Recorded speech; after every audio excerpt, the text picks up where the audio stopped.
Pompey जिनसी सरगर्मियों और गैर इखलाकी हरकतों में कहीं आगे निकल चुका था।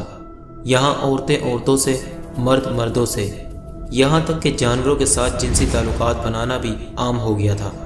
जिस्म फरोशी इस शहर का बुनियादी पेशा और मईशत का अहम सतून बन चुका था। सिर्फ औरतें ही नहीं बल्कि कई तंदुरुस्त मर्द भी इस काम में पेश थे। गुलामों के साथ साथ आम शहरियों की एक बड़ी तादाद इस पेशे से वाबस्ता थी। अगर आप जानना चाहते हैं पोम्पई शहर कैसे तबाह हुआ तो इस वीडियो को आखिर तक ज़रूर देखें।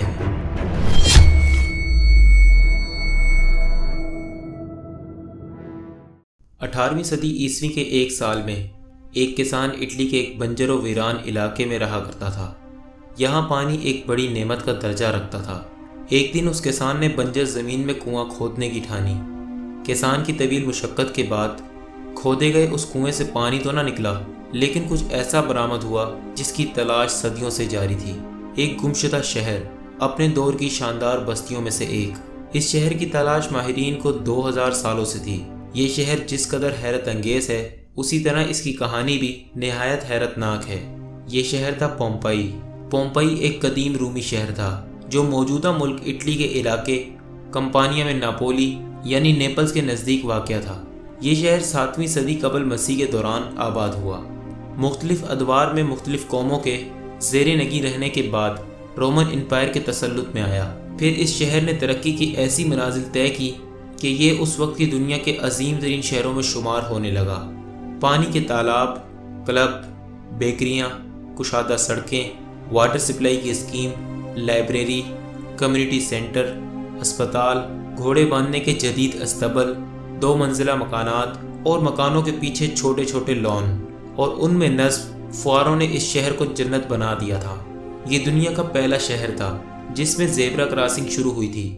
यहीं से करीम केक ईजाद हुआ था और यहीं से इज्तिमाई गुसलखानों या हमाम के तसव्वुर ने जन्म लिया था। ये रोमन एम्पायर के बड़े तिजारती शहरों में से एक था, लेकिन दौलत की फरावानी के बाद रफ्ता रफ्ता इस शहर की पहचान तब्दील होने लगी। इज्तिमाई गुसलखाने या इज्तिमाई हमाम बेहयाई के मराकज़ बनने लगे। चंद दहाइयों बाद ये बेहयाई इस शहर का आम मिजाज बन गया। अब इस शहर की पहचान ज़री, तिजारती या सनती शहर की ना रही, बल्कि अब ये एक बड़े आज़ाद मुआशरे यानी फ्री सोसाइटी का शहर बन गया। किसी पाबंदी, किसी रोक टोक, हर किस्म के कानूनी और समाजी बंधनों से आज़ाद खुले आम जिनसी ताल्लुकात इस शहर की ख़ास पहचान बन गए। यहाँ कारोबार था जिस्मों का और लज्जतों का। आपने हज़रत लूत अलैहिस्सलाम और उनकी कौम का वाक़या तो ज़रूर सुन रखा होगा। जब वो कौम हम जिन्स परस्ती की लानत में मुब्तला हो गई तो उस कौम पर पत्थरों की बरसात करके उन्हें निस्तो नाबूद कर दिया गया। ऐसा ही कुछ मामला हुआ पोम्पई के साथ भी। पोम्पई जिनसी सरगर्मियों और गैर इखलाकी हरकतों में कहीं आगे निकल चुका था। यहाँ औरतें औरतों से, मर्द मर्दों से, यहाँ तक के जानवरों के साथ जिनसी ताल्लुकात बनाना भी आम हो गया था। जिस्म फरोशी इस शहर का बुनियादी पेशा और मईशत का अहम सतून बन चुका था। सिर्फ औरतें ही नहीं बल्कि कई तंदुरुस्त मर्द भी इस काम में पेश थे।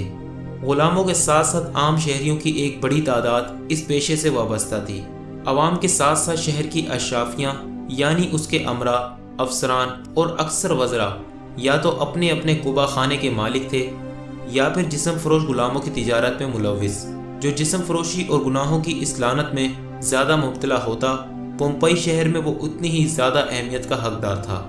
बड़े बड़े रोमन अफसरों की बेगमात आज़ादाना ताल्लुकात की इस लानत में पड़ी हुई थी। इस पर शर्म तो दरकिनार उल्टा फ़ख्र किया जाता। इस शहर के खंडरात से मिलने वाली तस्वीर इस कदर बेहुदा और फहश हैं कि लोग उन्हें देखकर अपने कानों को हाथ लगा लेते हैं। पोम्पई की दीवारों पर लिखी गैर इखलाकी और गैर फितरी शायरी की मिसाल माजी और मुस्तकबिल कहीं नहीं मिलती।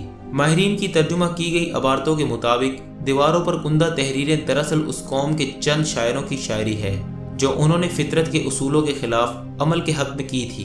दीवारों पर तहरीर दीगर फिक्रे भी इंतहाई शर्मनाक और इंसानियत सोच थे, जिनसे पोम्पई की बासियों की इखलाकी गिरावट और जिनसी रुझान की मनफियत का अंदाज़ा होता है। गर्ज ये आज़ाद जिनसी ताल्लुकात के साथ साथ मर्दों और औरतों की हम जिन्स परस्ती की बदफ़ालियों में हैवानियत की हदों से भी गिर चुके थे। एक आतिशफिशा पहाड़ यानी माउंट वेसूवियस के दहानों पर वाक़े होने के बावजूद یہ شہر ہر قسم کے خطروں سے بے نیاز اپنی رنگرلیوں میں مصروف تھا۔ 89 عیسوی میں اس قصبے کے قریب واقع ویسیویس کا آتش فشاں پہاڑ سے لاوا پھوٹ پڑا۔ یہ آتش فشاں پہاڑ اس قدر شدت سے پھٹا کہ آسمان میں دور دور تک اس کی راکھ اور پتھر اڑنے لگے۔ کچھ ہی دیر میں لاکھوں ٹنوں وزنی دہکتی راکھ پومپئی شہر پر آ گری۔ پومپئی شہر کے تقریباً 20,000 افراد موقع پر ہلاک ہو گئے۔ 3 دن تک یہ آتش فشاں آگ اور لاوا اگلتا رہا اور اس شہر کو صفحہ ہستی سے مٹا دیا۔ اس دور کا انتہائی ترقی یافتہ یہ شہر 4 سے 6 کلومیٹر یعنی 13 سے 20 فٹ راکھ کے نیچے دفن ہو گیا۔ لاوے کے ٹھنڈا ہونے کے بعد اس مقام کی تلاش تک ناممکن ہو گئی کہ جہاں یہ شہر آباد تھا۔ کئی صدیوں تک یہ علاقہ صرف اور صرف راکھ کا ایک ڈھیر تھا۔ 1748 عیسوی میں ایک دن یہ شہر حادثاتی طور پر دریافت ہو گیا۔ کھنڈرات کی کھدائی کے ماہرین نے دیکھا کہ اس کے تھیٹر، کھیل کے میدان، مارکیٹیں اور سوئمنگ پولز جوں کی تو حالت میں موجود تھے۔ یہ عذاب اس شہر کے مکینوں پر اس وقت نازل ہوا کہ جب ان کی اکثریت گناہ آلود سرگرمیوں میں ملوث تھی۔ اس شہر کی دریافت کے بعد کھدائی کی گئی تو ماہرین آثار قدیمہ یہ دیکھ کر حیران رہ گئے تھے کہ لوگ مردہ حالت میں محفوظ ہیں، اور ایسا لگ رہا تھا کہ جیسے قدرت نے اخلاق باختہ حرکتیں کرنے والی قوم کو آنے والی دنیا کے لیے نشان عبرت بنا دیا ہو۔ جو شخص جس حالت میں تھا اسی حالت میں رہ گیا۔ آج بھی جب پومپئی کی باقیات دریافت ہوتی ہیں تو وہاں کے رہنے والوں کی لاشیں بے گور و کفن اسی حال میں ملتی ہیں جس میں وہ اپنے آخری وقت میں موجود تھے۔ ان سے پتہ چلتا ہے کہ بڑی تعداد میں لوگ، مرد عورتیں بدفعالیوں میں مصروف تھے۔ کئی گھروں میں روزمرہ معمولات زندگی کے آثار بھی ملتے ہیں جو جوں کے توں ایسے ہی رکے ہیں جیسے کسی نے اچانک انہیں ساکت کر دیا ہو۔ اس شہر کا زیادہ تر حصہ دریافت کر لیا گیا ہے لیکن کھدائی ابھی تک جاری ہے۔ پومپئی کی پختہ سڑک پر چلتے ہوئے ہر گھر میں موجود کچن، باغات اور چشموں کو بآسانی دیکھا جا سکتا ہے۔ اس شہر میں صاف پانی کی فراہمی اور نکاسی آب سے لے کر زندگی کی ہر آسائش موجود تھی۔ یہاں کے لوگوں کا شمار اس خطے کے امیر ترین لوگوں میں ہوا کرتا تھا، لیکن افسوس کہ ان ناقدروں نے اپنے پروردگار کی نعمتوں کا انتہائی غلط استعمال کیا اور آئندہ آنے والی قوموں کے لیے ہمیشہ کے لیے نشان عبرت میں تبدیل ہو گئے۔ ویڈیو پسند آئی ہو تو ویڈیو کو لائک کریں، اپنے دوستوں کے ساتھ شیئر کر دیں اور چینل کو سبسکرائب کرنے کے بعد بیل آئیکن کو ضرور پریس کریں تاکہ آپ کو نئی اپڈیٹس ملتی رہیں۔ تو دوستو آج کے لیے صرف اتنا ہی، ملیں گے ایک نئی ویڈیو کے ساتھ، تب تک کے لیے اپنا اور اپنے پیاروں کا ڈھیر سارا خیال رکھیے گا۔ اللہ حافظ۔